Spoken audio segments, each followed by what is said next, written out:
За би нэг хөгийн юм яриа та хэд. Бацаан байхад ингээд нэг одоо пенерэл агар магар ч юм уу, суслан ч юм уу, сургууль ч юм уу, ангид ч юм уу, гэрийн гадаа ч юм уу, та байр майрны гадаа ч юм уу нэг юм. Худлаа шаагаал, худлаа яриад яваад байдаг. Үлгэрийн бүр тийм өөрийнхөө амьдрч чадгаа байсан. Бүр ингээд худал хуурмаг яг энэ бол өөрийнх нь амьдрал болцсон тийм ээ. Тийм нэг юм жоохон азгүй, жоохон өөрхий орхигдсан, хаягдсан, төөрцөн л гэж хэлээ да тийм ээ. Тэгээд ихэнх тохиолдолд нэлээд тийм доожоогууд уу жоохон золбондоо тэгээд одоо нэг хайр халамж одоо янз бүрийн ямар жоохон дутцсан их тийм үлэн золбон олгооч нар өрөвд мөөрч юм шиг дургу өрмө айрч юм шиг алхтаа дундгаач маарч юм шиг нэг тийм арчаагүй новчнууд байсан да.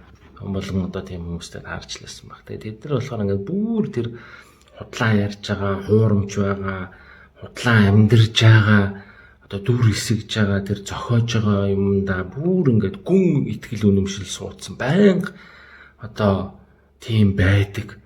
Тэгээд өөрөөр амьдрахыг бүр мэдхээ байцсан бүр төөрцөн ингээд дандаа ингээд нэг худлаа ярьж худлаа инээж хуурамч байж амьдрсаар байгаа. Тэр нь ингээд бүр оршихуун амьдрал нь болцсон юм хүмүүс байдаг тийм үү. Тэгтэл бид нэр тийм хүнээр сүүлийн одоо 7 жилийн төр засгаа бариулсан. Засгийн газрын хэрэглэхийн азар дарга байжгаад засгийн газраа удирдуулсан нь нотлогдож ах шиг. Би бол тэгээд за ерөнхийдөө тэгээд их хэлмэндэг том улс төрийн хүчин дан фракцийн ууснаа мэдж байгаа юм байгаа.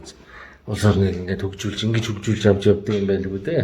Өөрөөр хурдх ажиллаа хийгээл явж байгаа шүү дээ. Гэтэл ийм арчаагүй төрөүний бөөс толгой дээр гарна гэдэг чинь яг энэ болцсон байна шүү дээ.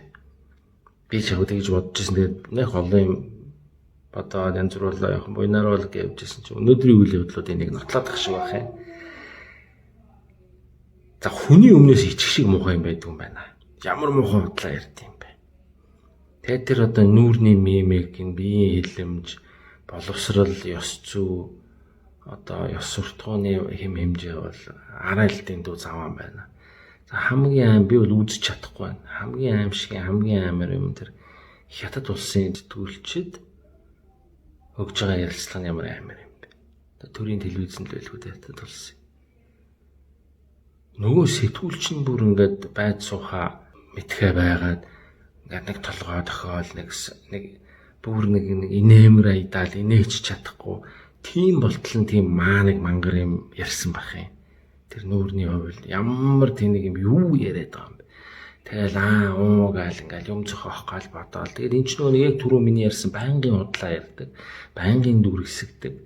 Тэгээд ингээд нэг хүмүүсийг хуураад байна гэж бодоод их үнэн өөрийгөө их гоё их мундаг яриад байна гэж бодоод тэрэндээ маш их тэнгээр баярлаад тэр нь одоо тийм одоо үнэн худлаа үлгэрийн байгаад дараа нь одоо үзхийн аргагүй, харахын аргагүй, сонсохын аргагүй ичмээр нэг тийм заван байлаар дамшиг юм байна. За тэгээд цаг хугацаа ямиг байранд нь тавьдаг.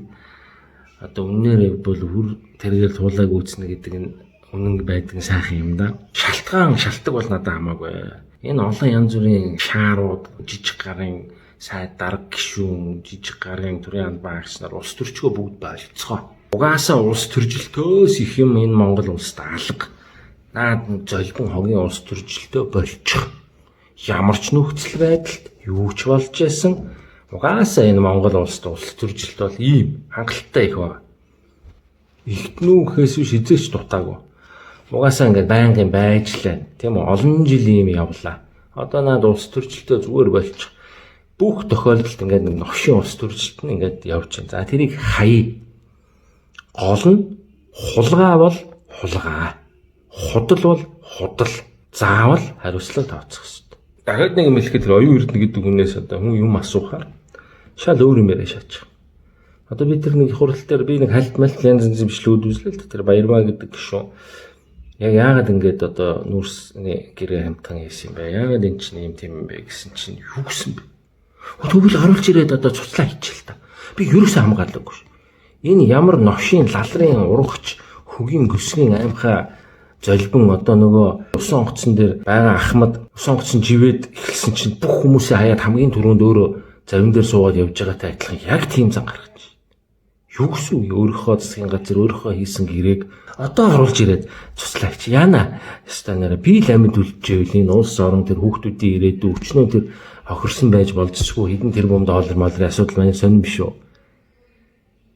Нэг хоёрдугаарт яагаад ч юм бол тэгээ шалгуулаач ээ. Янз бүрийн асуудал байхгүй тэгээ шалгуулчаач дээ. Юуг нь хэрүүл хийгээд ингээд авшираад байгаа. Энэ их байлаар ингээд заван юмнуудыг харахаар ойлгохтаад байна. Тинж бай, хизээч бай, ямар ч тохиолдолд бай, хулгай бол хулгай, худалч бол худалч.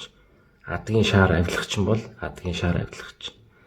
Тэгэхээр бидний ирээдүй, бидний хүүхдүүдийн ирээдүйгээс хулгайлсан ямар ч лалгын авилгач, хулгайч, шаар, новш, худалч, залууч байна уу, хөгшинч байна уу, бүдүүнч байна уу, нарийнч байна уу, намханч байна уу, өндөрч байна уу, гэлжигч байна уу, том жижиг толгойтойч байна уу, өвч байна уу, бүгд ялаа үүрээд шоронлуул явах ёстой ш.